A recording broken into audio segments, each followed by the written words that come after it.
Wow, jadi itu gambaran yang diberikan pada awalnya, memberikan kita satu keterujaan yang tersendiri untuk kita berkongsi informasi lebih lanjut lagi berkaitan dengan program cubaan First Aircraft Reef yang akan direkodkan dalam MBOR nanti.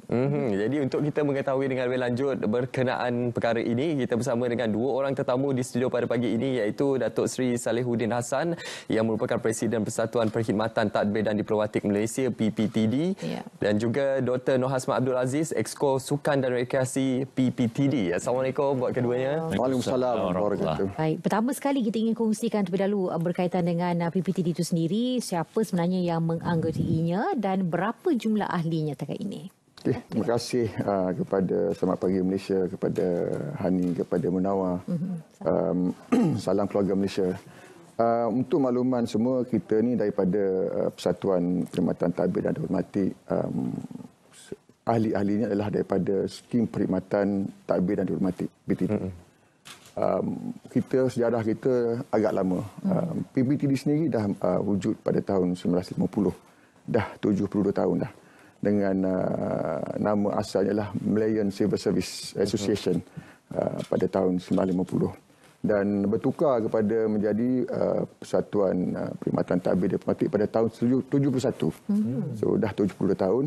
Dan kita punya induk kita adalah Skim Perkhidmatan kita adalah Perkhidmatan Tadbir dan Diplomatik, telah ditubuhkan pada tahun 1920. Dan sebenarnya ia adalah merupakan salah satu skim perkhidmatan yang wujud dan merupakan satu skim perkhidmatan yang wujud sejak daripada tahun 1896 lagi, diwujudkan di negeri-negeri Selat dan negeri Melayu bersekutu. Dan sehinggalah bertukar banyak kali perubahan, bertukar nama dan sebagainya. Perkhidmatan Tadbir dan Diplomatik telah dikenal pasti diubah pada tahun 71 juga. Sebab itulah kami ahli kita adalah lebih kurang dalam 9,700 orang. Dan daripada Skim Perkhidmatan Tadbir Diplomatik, ada juga yang di kalangan ahli-ahli yang telah bersara masih lagi menjadi ahli kepada kami. Itulah antara sejarah awal bagaimana PPTD ini muncul.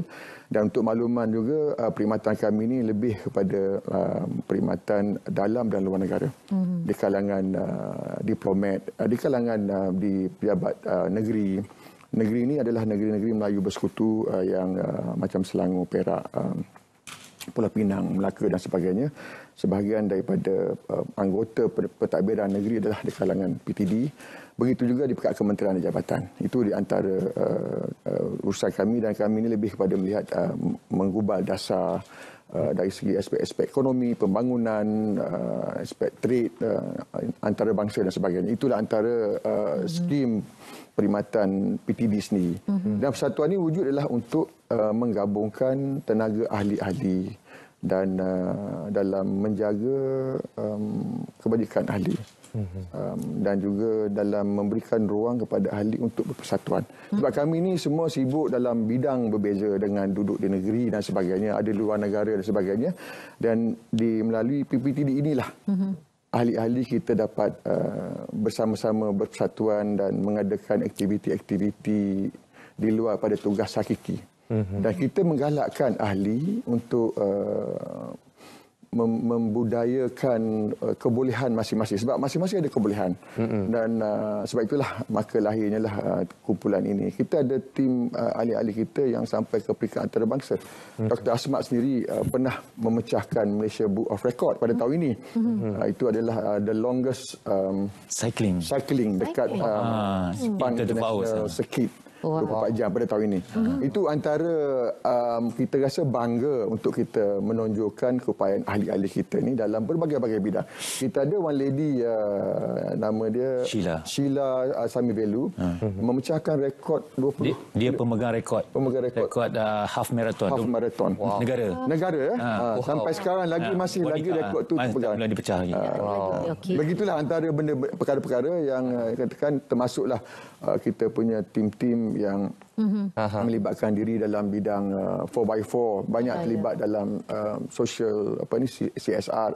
Semasa banjir mereka turun Walaupun melalui dan tanpa melalui persatuan, mereka ada kelab-kelab tersendiri. Tapi bergabung dengan persatuan kita. Alhamdulillah. Pastinya banyak program yang telah dilaksanakan di bawah PPTD itu sendiri, dan salah satu program yang kita cukup teruja untuk kita kongsikan bersama dengan keluarga Malaysia adalah program cubaan First Aircraft Reef Malaysia Book of Record. Jadi mungkin boleh kongsikan kenapa memilih untuk menenggelamkan bangkai kapal terbang lama ini dan apa objektif yang cuba dicapai dalam hal ini?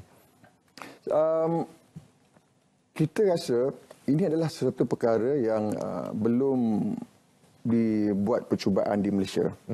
Sedangkan di negara lain dah ada. Apabila kita buat kajian, di Jordan dah ada, di Turki dah ada, di Bahrain, in fact dekat Indonesia pun dah ada, Thailand dah ada. Dan sebenarnya ini pertamanya adalah minat di kalangan ahli. Minat ahli kita ada 150 divers lebih kurang dan ada 2 jurulatih. Mungkin Munawar dan Hana sekiranya berminat, boleh bersama-sama kami. Kami boleh melatih. Dan sebab itulah kita nak memberikan ruang kepada kita punya tim kita ini untuk memberikan sumbangan. Ini lebih pada selain daripada memecahkan rekod, mereka juga adalah akan juga memberikan peranan dari segi conservation, dari segi pemeliharaan alam sekitar. Sebab kita selain daripada aircraft reef ini, sebelum ini mereka telah membuat beberapa aktiviti selaman dalam memelihara tukun-tukun dan juga reef coral reef yang kerosakan dan sebagainya. Mereka bersama-sama dengan Jabatan Perikanan telah banyak aktiviti yang dah dibuat. Sebab itulah kita kata ada baiknya kalau kita kumpulkan semua energi ini dalam satu program yang khusus. Sebab itulah maka lahirnya program nak menurunkan kapal terbang ini.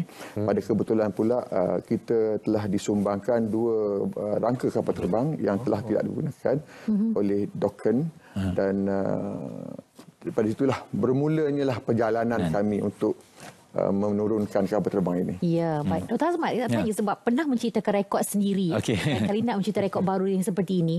Jadi kalau di segi aspek keunikan ataupun apa sebenarnya kebitaraan yang ada dalam sebuah projek itu, contohnya projek ini, untuk bagi MBOR itu sendiri iktiraf, ia adalah sesuatu yang perlu boleh diiktiraf untuk dimasukkan sebagai rekod juga.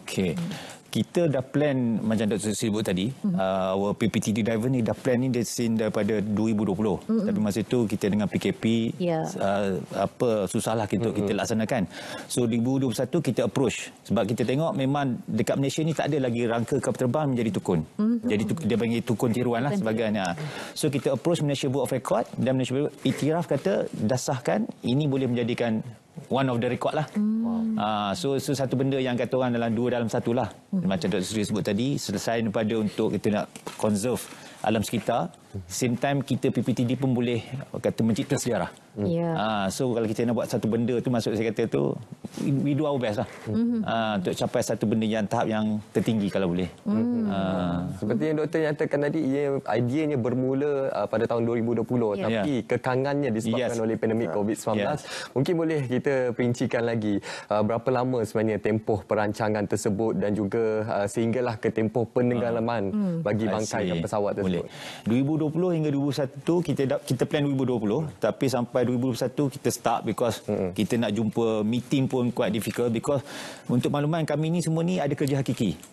Kerja yang untuk PPTD ni ada merupakan luar waktu pejabat. So kami nak meeting pun malam dan weekend. So bila itu yang buatkan kekangan tu. Kena pula bila PKP nak berjumpa pun tak boleh. Selalu online. Bila mesyuarat online ni dia nak dapat objektif tu quite difficult juga lah. Susah sikit lah. So 2021 bila dah dapat kepastian daripada Malaysia of Record dan masa itu kita gerak kerja dia lebih pantas lah. Even masa sekarang ni sebulan 2 sebelum next week ni almost seminggu tu 2-3 kali kami bermesyuarat. Pastikan perjalanan program ni dapat dilaksanakan dengan jaya. Ya, pasti begitu tentang cabaran selain daripada kekangan disebabkan COVID. Kita sedang dalam talian. Apa lagi cabaran yang lain untuk memastikan ia dapat direalisasikan? Bagaimana Dr. Asmat sebut tadi, kami ni ada tugas hakiki masing-masing. Yang terlibat secara langsung ni, mereka ada bertugas hakiki dan pertamanya adalah untuk mengenal pasti tapak bersesuaian. Mereka terpaksa ambil cuti untuk pergi daripada, saya ingat dulu pada Tioman kita pergi Pulau Bidung, Pulau Redang dan sebagainya, dan akhirnya diputuskan dekat Lang Tengah, satu kepulauan di Pulau Redang juga. Dan kos setiap kali mereka pergi menggunakan pendudukan sendiri. Persatuan hanya membantu sedikit sebanyak dari aspek logistik saja. Dan perkara itulah yang agak sukar, dan of course lah yang paling penting adalah teknikal. Kita tidak mahu apabila kita membuat sesuatu itu ada masalah-masalah memberi impak kepada alam sekitar. Sebab itulah kami bekerja dengan rapat dengan tim daripada Taman Laut Jabatan Perikanan Malaysia yang memberikan segala spek. Kita kena patuh. Dan apabila kita bermula ni, dan sebab ni benda pertama nak diadakan, melibatkan kos berganda sebab nak mematuhi semua aspek-aspek teknikal yang diputuskan. Itu antara cabaran-cabaran yang kita rasa daripada permulaan sampai dah orang kata apa, dah kecewa, separuh kecewa dan sebagainya, dan kita tetapkan juga untuk kita teruskan. Alhamdulillah kita dah ready sehingga kita akan minggu depan kita akan ke Pulau Laut Tengah. Alhamdulillah. Satu persoalannya lah, dalam banyak-banyak lokasi cantik di seluruh negara, kenapa Lang Tengah? Okey, saya dah sebut tadi kenapa Lang Tengah. Pertamanya dia adalah di pulau ini yang kita tapak kita pilih ni menghadap ke Tanah Besar. Dia berada di bay, teluk di Pulau Lang Tengah tu. Yang bila kita dah buat tim teknikal kita sendiri, dah buat selaman, dia rasa lebih sesuai sebab tempat ini dia tiada undercurrent yang kuat. Dan kita nak perlukan tapak yang dalamnya lebih kurang antara 15 hingga 18 meter ke dalam. Dan itulah antara pemilihan-pemilihan, dan tapak tu mesti jelas.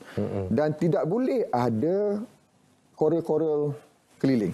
Sebab kita tak mahu merosakkan. Kita ingin membiakkan koral. Apabila kita turunkan kapal ini, koral-koral akan pergi membiak di tempat itu. Sebab itulah antara nak sesuaikan segala benda, dan of course Taman Laut memberikan kata putus. Di sini sesuai. Sebab itulah yang banyak kali mereka kena pergi, even last week pun pergi lagi tengok di mana menghadap ke mana sesuai dan sebagainya. Itulah antara specialnya kenapa Pulau Laut Tengah dipilih. Mungkin penonton juga tertanya, apakah model kapal terbang yang ditenggelamkan untuk dijadikan sebagai tukun tiruan ini? Kita ada dua model. Chieftain, dia punya model kapal terbang ni. So yang paling besar, yang kalau kita tengok dalam gambar tadi yang warna kuning tu, tu 8 tempat duduk. Okey, dan lagi satu yang kecil 4 tempat duduk. So basically kapal terbang ni memang dah tak boleh digunakan lagi. So macam Munawar sebut tadi bangkai, tapi kita kata rangka kapal terbang lah. So rangka tu kita akan pihak teknikal dah keluarkan benda-benda yang tak sepatutnya boleh mencemarkan alam sekitar. So kita akan insyaAllah minggu depan lah akan menjadi tempat koral membiak lah, Datuk Seri sebut. Kita akan buat apa ni, saya dah minta dipastikan supaya dia punya kabin tu penyelam boleh masuk kemudian. Dan kita akan buat tingkap, semua ikan akan keluar masuk dan sebagainya. This is orang kata apa, salah satu daripada penarik. Sebab yang pentingnya menjadi coral reef, aircraft reef yang pertama kat Malaysia akan mendapat sambutan daripada divers seluruh dunia. Mereka dah, bila saya buka divers map ni, mereka dah nak tengok shipwreck ke, aircraft reef ke, mereka dah ada list. Bila kita termasuk dalam ni, dan kita akan menggalakkan pelancongan. Dengan itu kita berharaplah, sebab persekitaran kepulauan di Redang itu dah cantik. Tambah satu lagi daya penarik.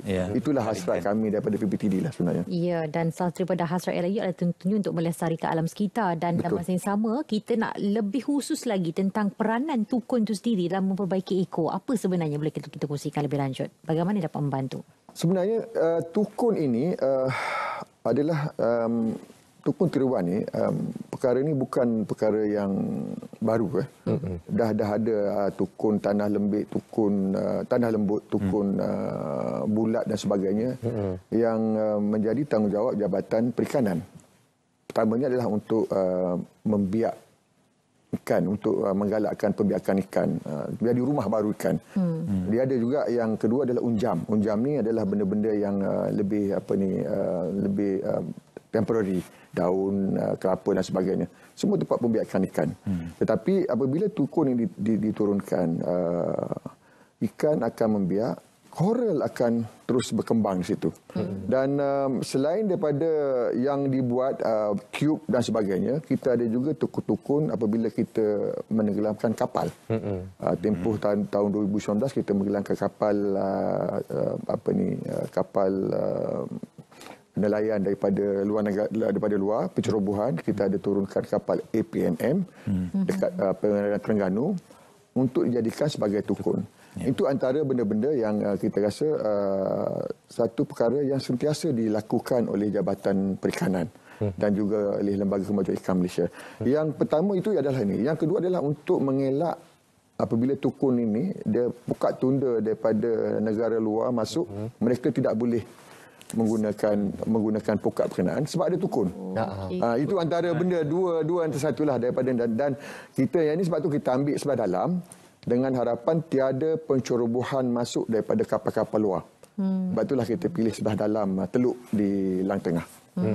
Okey, jadi kita dah mendengar banyak berkenaan dengan program yang telah dilaksanakan ini. Jadi Doktor mungkin boleh kongsikan sedikit Doktor berkenaan bila tarikhnya untuk kita menyaksikan program yang cukup bersejarah ini, untuk kita melihat rekod yang bakal dicipta dalam Malaysia Book of Record ini.